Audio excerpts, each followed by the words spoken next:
আসসালামু আলাইকুম। আশা করি আমার ভাই বোনেরা ভালো আছেন, মা খালামিনরা ভালো আছেন।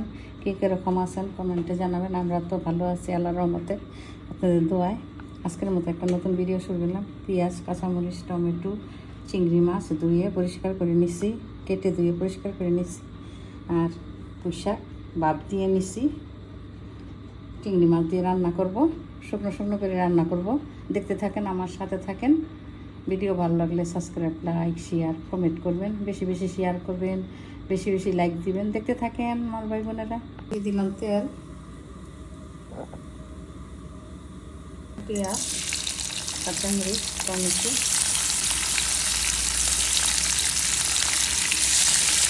লবণ,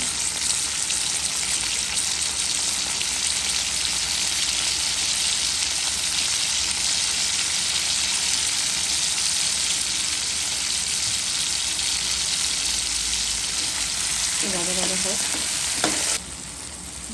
আদা দিয়ে দিব চিংড়ি মাছ,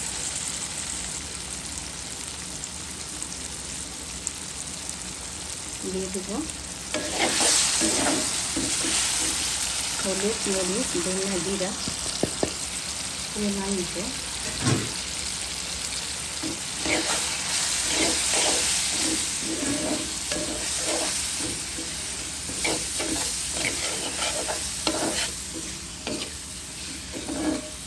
পানি দিব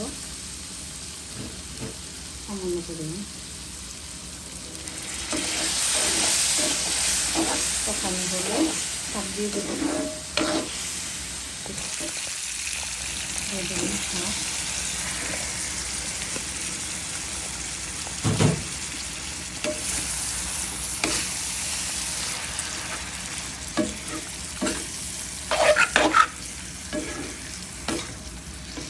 অনেক সময় বেশি শাক থাকলে আপনি ভাত দিয়ে ফ্রিজে রেখে দিতে পারবেন, তারপরে খেতে পারবেন। সেই তাজা শাকের মধ্যে খাওয়া যায়, বোঝা যায় না যে আপনি এখন এনে কেটে ধুয়ে বাদ দিচ্ছেন নাকি আগেই বাদ দিচ্ছেন, বোঝা যায় না। বেশি শাক হলে রেখে দিতে পারেন বাদ দিয়ে। হয়ে গেল আমার শাক।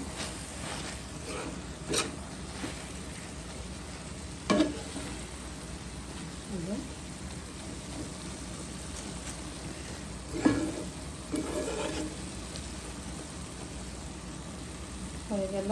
এতক্ষণ সাথে থাকার জন্য অনেক অনেক ধন্যবাদ আমার ভাই বোনেরা, আমার খালামণিরা। আজকের মতো এখানে বিদায় নিব। যদি ভিডিও ভালো লেগে থাকে তো একটা লাইক দিয়ে ভিডিও শুরু করবেন। আমার নতুন ভাই বোন যারা অ্যাড হবেন, যারা পুরনো, সবাই একটা করে লাইক দিবেন, শেয়ার করে দেবেন ভিডিওটা, সাবস্ক্রাইব। আল্লাহ হাফেজ।